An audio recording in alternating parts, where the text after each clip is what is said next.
ஐயனார் துணையில் அடுத்து என்ன நடக்க போகுதுன்னு வாங்க பார்க்கலாம். வானதியோட அம்மா வீட்டில் அப்படியே அழுதுகிட்டே இருக்காங்க. வானதியை பார்த்து கேட்குறாங்க, ஏய் உனக்கு என்னடி வயசாச்சு? 21 வயசு தான் ஆகுது. அதுக்குள்ளே இந்த மாதிரி நீ செஞ்சுட்டு வரணுமாடி? கல்யாணம் கூட ஆகலை, அதுக்குள்ளே குழந்தைய வாங்கிட்டு வந்திருக்கியேடி அப்படின்ட்டு சொல்லிட்டு திட்டுறாங்க. அப்போ வானதி அப்பா என்ன பண்ணுறாருன்னா தலை மேலே கையை வச்சுட்டு அந்த பக்கம் உட்காந்துருக்காரு. வானதியோட அண்ணன் செவுத்து பக்கமாக நின்றுட்டு அப்படியே வானதியவே பார்த்துட்டு இருக்கு. ஆளுக்கு ஒரு பக்கம் உட்காந்து ஃபீல் பண்ணிட்டு இருக்காங்க. வானதி அம்மா கேட்குறாங்க, நாங்கள் உனக்கு நல்லது தானடி செய்யணும்னு நினச்சோம், நீ ஏண்டி இந்த மாதிரி பண்ண? ஏண்டி உன்னை ஒரு நல்ல குடும்பத்தில் கல்யாணம் பண்ணி கொடுக்கணும் அப்படின்ட்டு நினச்சது தப்பாடி? அதுக்கு நீ இந்த மாதிரியாடி செஞ்சுட்டு வருவ? அந்த மெக்கானிக்கு குடும்பத்தில் ஒரு பொம்பளைங்க கூட இத்தனை நாள் சரியாக தங்குனதே கிடையாது. அது மட்டும் இல்லாமல் அவங்கள பற்றி ஊரில் என்னென்ன பேசுகிறாங்கன்னு உனக்கு தான் தெரியும்ல. சரியான பொறுக்கிங்க அப்படின்ட்டு ஊரே சொல்லிட்டு இருக்காங்க. இப்போ பாத்தியாடி, ஊர் சொன்ன மாதிரியே உன்னை அந்த பையன் என்ன பண்ணியிருக்கான்னு நீ பார்த்தல்ல. இந்த மாதிரி வயிற்றுல குழந்தைய கொடுத்துருக்கான். அவன் அப்பன்னா பொறுக்கியாக தானே இருக்கணும் அப்படின்ட்டு சொல்லிட்டு அவங்க அழுதுகிட்டே பேசுகிறாங்க. ஐயோ இப்போ நான் என்ன செய்வேன்னு எனக்கே தெரியலையே. வெளியில் தலை காட்ட முடியாதே. கொஞ்சம் நஞ்சம் இருக்கக்கூடிய மானம் கூட இப்போ போயிருச்சே அப்படின்ட்டு சொல்லிட்டு அழுதுகிட்டே இருக்காங்க. அப்போ வானதி அம்மா கிட்ட போய், அம்மா அழாதம்மா, என்னை மன்னிச்சிருமா ப்ளீஸ்மா அப்படின்ட்டு சொல்லவும் அம்மா சொல்கிறாங்க, ஏய் கையை எடுடி, என்னெல்லாம் தொடாத, உன்னை பார்க்கவே எனக்கு அருவருப்பாக இருக்குது, நீ என்னை தொடாதடி அப்படின்ட்டு சொல்லிட்டு கையை அப்படியே தட்டி விடுறாங்க.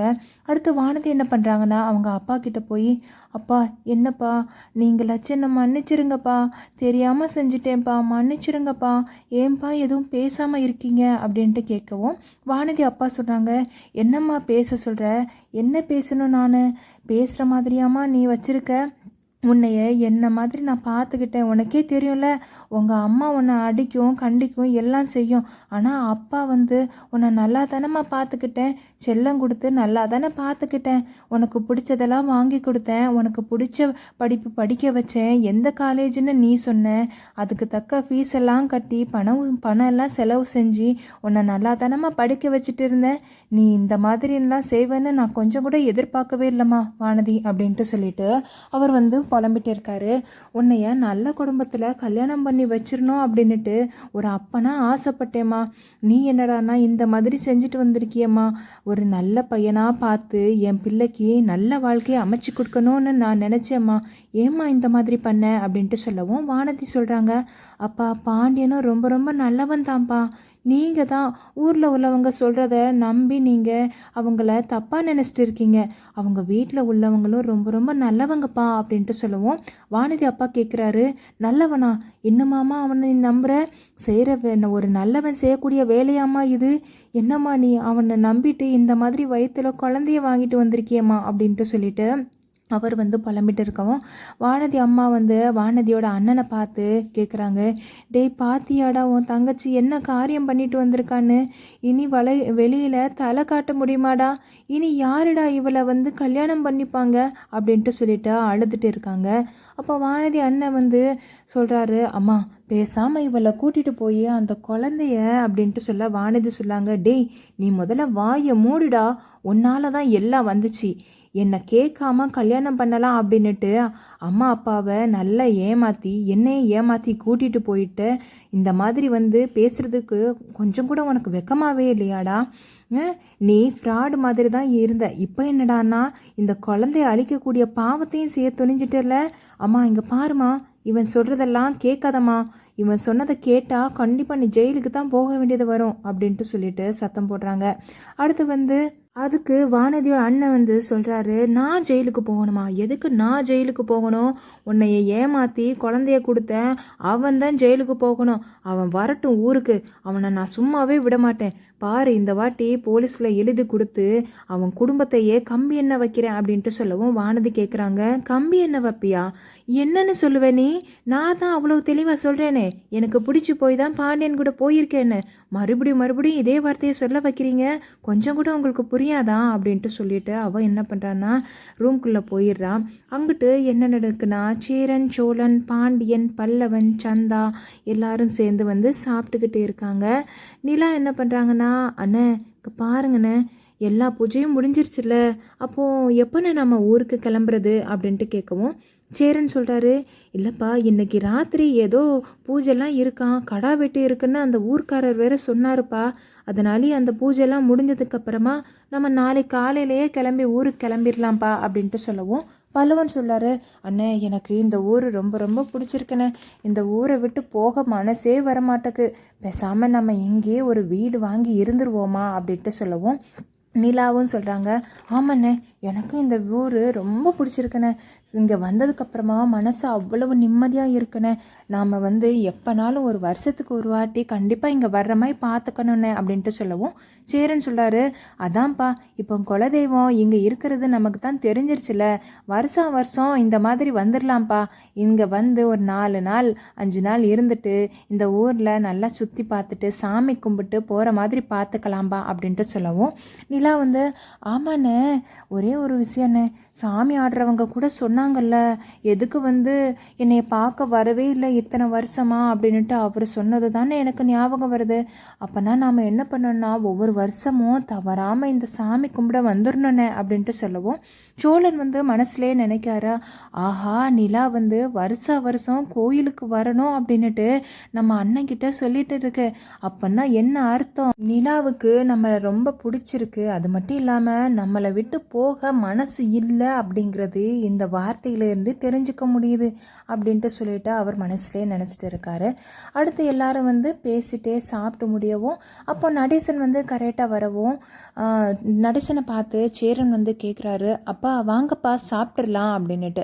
அப்போ நடேசன் சொல்கிறாரு, நான் வெளியவே சாப்பிட்டேன்டா, நீங்கள் சாப்பிடுங்க அப்படின்னுட்டு அவர் சொல்லவும், சேரன் கேட்குறாரு, அப்பா எங்கப்பா சாப்பிட்டீங்க, கடை கூட கிடையாது இந்த ஊரில், எங்கே சாப்பிட்டீங்க அப்படின்னுட்டு. அப்போ நடேசன் சொல்கிறாரு, டேய் நான் தான் சாப்பிட்டேன்னு சொல்லிட்டேன்ல, எங்கே சாப்பிட்டா உனக்கு என்ன, சரியா நீ எதுவும் கேட்காத, நான் சாப்பிட்டேன், நீ முதல்ல சாப்பிட்டுக்கோ அப்படின்ட்டு சொல்லிட்டு அவர் சொல்லவும், அடுத்து சேரன் அப்பா ஒரு விஷயம் அப்படின்னுட்டு.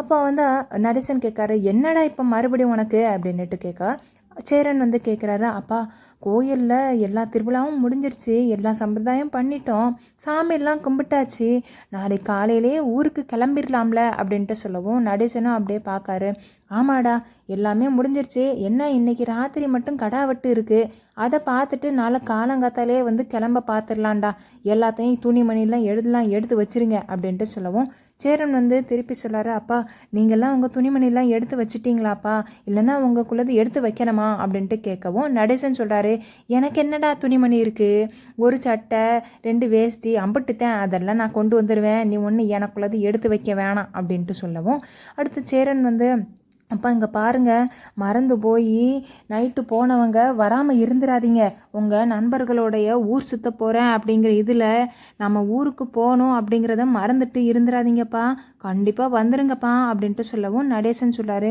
டேய் இங்கே பாருடா, இப்போ மறுபடியும் போவேன், என்னோடய ஃப்ரெண்ட்ஸுங்கெல்லாம் அங்கே வெயிட் பண்ணுறாங்க கோயிலில், அதனால கோயிலில் அங்கே இங்கே சுற்றி பார்த்துட்டு ஃப்ரெண்ட்ஸோடு நல்லா ஜாலியாக இருந்துட்டு விடி காலையில் வந்துடுவேண்டா, என்னை யாரும் தேட வேண்டாம், கண்டிப்பாக நான் வந்துடுவேன் அப்படின்ட்டு சொல்லிட்டு நடேசன் முகத்தை கழுவிட்டு அப்படியே ட்ரெஸ் எல்லாம் மாற்றிட்டு திரும்பவும் வெளியில் கிளம்பி போயிடுறாரு.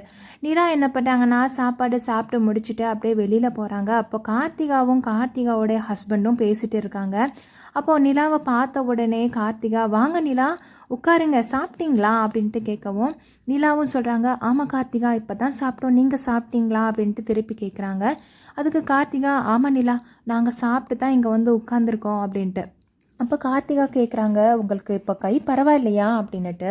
இப்போ நிலா சொல்கிறாங்க, இப்போல்லாம் ஒன்றும் வலி ஒன்றும் தெரியல கார்த்திகா, உங்களுக்கு சரியாயிடுச்சுல அப்படின்ட்டு சொல்ல, கார்த்திகாவும் எனக்கும் பரவாயில்ல நிலா அப்படின்ட்டு சொல்லவும், அடுத்து கார்த்திகா சொல்கிறாங்க, ஆமாம் நிலா நீங்கள் எப்போ ஊருக்கு போகிறீங்க அப்படின்னுட்டு. அப்போது நிலா கேட்குறாங்க, ஆமாங்க நானும் இதை கேட்கணுன்னு தான் வந்தேன், நீங்கள் எப்போங்க கிளம்புறீங்க அப்படின்ட்டு கார்த்திகாவை பார்த்து நிலா கேட்கவும், கார்த்திகா சொல்கிறாங்க, இன்றைக்கி ராத்திரி அங்கே கோயிலில் கடா வெட்டு இருக்குல்ல, அதான் அம்மா இவ்வளோ நேரம் அதை சொல்லிட்டு இருந்தாங்க, அதுவும் முடிஞ்சதுக்கப்புறமா காலங்காத்தாலே நாங்கள் கிளம்பிடுவோம் அப்படின்ட்டு சொல்லவும், கார்த்திகா சொல்கிறாங்க, நீங்களும் எப்படி நிலா நாளைக்கு தான் கிளம்புறீங்களா இல்லை 2 நாள் இருந்துட்டு வருவீங்களா அப்படின்ட்டு கேட்கவும், அடுத்து நிலா சொல்கிறாங்க, இல்லை எனக்கு ஏற்கனவே 2 நாள் ஆஃபீஸ் 4 நாள் ஆஃபீஸ் வேலை லீவ் எல்லாம் போட்டாச்சு, அதனாலே நாங்கள் நாளை காலையிலே கிளம்பிடுவோம் கார்த்திகா அப்படின்ட்டு சொல்லவும், அடுத்து கார்த்திகாவோட ஹஸ்பண்ட் வந்து சொல்கிறாரு, கார்த்திகா நீ பேசிட்டு இரு, நான் துணியெல்லாம் எடுத்து வைக்கணும் சரியா அப்படின்ட்டு சொல்லிவிட்டு அவர் வந்து உள்ளே போயிடுறாரு. அடுத்து கார்த்திகா வந்து நிலா கிட்ட, நிலா நான் ஒன்று கேட்கணும், நீங்கள் உங்கள் மனசில் உள்ளதை அப்படியே சொல்லுவீங்களா அப்படின்னுட்டு. அப்போ நிலா சொல்கிறாங்க, என்ன கார்த்திகா என்ன கேட்க போகிறீங்க சொல்லுங்க அப்படின்னுட்டு.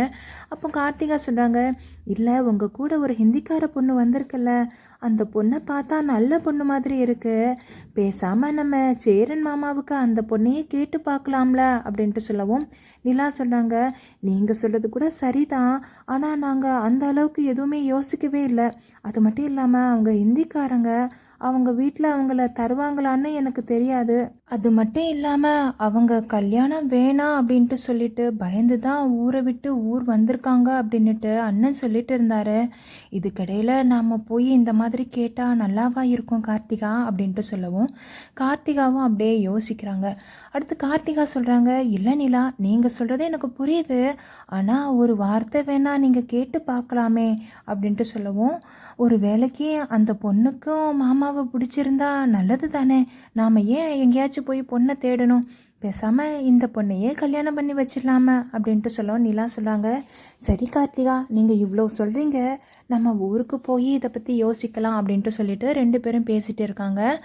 அங்கிட்டு வானதி வந்து ரூமில் உட்காந்துட்டு பாண்டியனுக்கு கண்டிப்பாக ஃபோன் பண்ணி பேசிடணும் அப்படின்ட்டு சொல்லிட்டு பாண்டியனுக்கு ஃபோன் பண்ணுறாங்க. இங்கிட்டு பாண்டியன் வந்து சாப்பிட்டு முடிச்சுக்கவும் கரெக்டாக வந்து ஃபோன் வருது. அடுத்து கையை கழுவிட்டு அப்படியே ஃபோனை வந்து பார்க்குறாரு. ஃபோனில் வந்து வானதி பேச வரவும் பாண்டியன் வந்து, என்ன வானதி இப்போ ஃபோன் பண்ணியிருக்க அப்படின்ட்டு சொல்லிட்டு கேட்கவும், வானதி வந்து, இல்லை பாண்டியா சும்மா தான் பண்ணேன் அப்படின்ட்டு அவங்க சொல்லவும், அடுத்து பாண்டியன் வந்து கேட்குறாரு, ஒரு ஆச்சரியம்தான் வானதி, 1 மணி நேரத்துக்கு ஒரு வாட்டி ஃபோன் பண்ணிகிட்டே இருப்பேன், இன்றைக்கி என்னடான்னா ரொம்ப நேரத்துக்கு ஃபோன் பண்ணாமல் இருந்தேன், அதான் நீ என்னை மறந்துட்டியோன்னு நினச்சிட்டேன் வானதி அப்படின்ட்டு சொல்லவும், அடுத்து வானதி சொல்கிறாங்க, உன்னை போய் மறக்க முடியுமா பாண்டி, என்ன பாண்டி நீ இந்த மாதிரி பேசுகிற அப்படின்ட்டு சொல்லவும், அடுத்து வானதி கேட்குறாங்க, சரி அது இருக்கட்டும் பாண்டி, நீ எப்போ ஊருக்கு வருவ அப்படின்ட்டு. அப்போ பாண்டி வந்து சொல்கிறாரு, என்ன ஆச்சு வானதி அப்படின்ட்டு கேட்குறாரு. அப்போ வந்து வானதி சொல்கிறாங்க, இல்லை பாண்டி நீ எப்போ ஊருக்கு வருவ சொல்ல அப்படின்ட்டு கேட்குறாங்க. அப்போ பாண்டியன் சொல்கிறாரு, இல்லை வானதி இன்றைக்கி நைட்டு ஒரு பூஜை இருக்கான், அது முடிஞ்சது காலங்காத்தால் கிளம்பிடுவோம் வானதி, நாளைக்கு கண்டிப்பாக வந்துடுவோம் அப்படின்ட்டு சொல்லவும், வானதி சொல்கிறாங்க, சரி பாண்டி நீ ஊருக்கு வந்ததும் சொல்லு பாண்டி, நான் கொஞ்சம் பேசணும் உன் கூட அப்படின்ட்டு சொல்ல, பாண்டியன் வந்து கேட்குறாரு, என்னாச்சு வானதி ஏதாச்சும் பிரச்சனையா, ஏன் ஃபோனில் சொல்ல முடியாதா அப்படின்ட்டு கேட்கவும், வானதி சொல்கிறாங்க, இல்லை பாண்டி நீ வந்ததுக்கப்புறமா சொல்லு பாண்டி, நான் நேரில் தான் பேசணும் அப்படின்ட்டு சொல்லவும், பாண்டியனும் சொல்கிறாரு, சரி வானதி நான் வந்ததுக்கப்புறம் சொல்கிறேன் அப்படின்ட்டு சொல்லிட்டு ஃபோனை வச்சிடவும், அங்கிட்டு என்ன நடக்குன்னா நிலா அதுக்கப்புறம் கார்த்திகா பேசிகிட்டு இருக்கவும் பல்லவன் வராரு.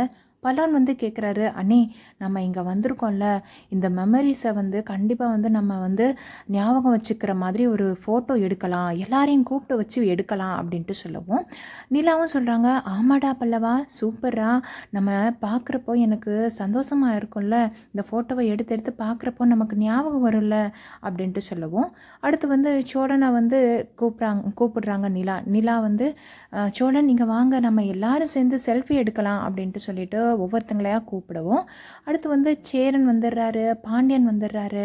அடுத்து நிலா என்ன பண்ணாங்கன்னா, கார்த்திகா உங்கள் ஹஸ்பண்டையும் கூப்பிடுங்க, நம்ம எல்லாரும் சேர்ந்து செல்ஃபி எடுத்துக்கலாம் அப்படின்ட்டு சொல்லிட்டு கூப்பிடவும், கார்த்திகா என்ன பண்ணுறாங்கன்னா, ஏங்க கொஞ்சம் வாங்க அப்படின்ட்டு கூப்பிடவும், கார்த்திகாவுடைய ஹஸ்பண்டும் வந்துடுறாரு. அடுத்து எல்லாரும் வந்து நிற்கிறாங்க, எல்லாரும் வந்து நின்றுட்டு அப்படியே வந்து பல்லவன் வந்து ஃபோட்டோ எடுக்கிறாரு. அடுத்து செல்ஃபியும் எடுத்துக்கிறாங்க. ரொம்ப சந்தோஷமாக வந்து இருக்கவும் இந்த எபிசோட் வந்து அப்படியே முடியுது.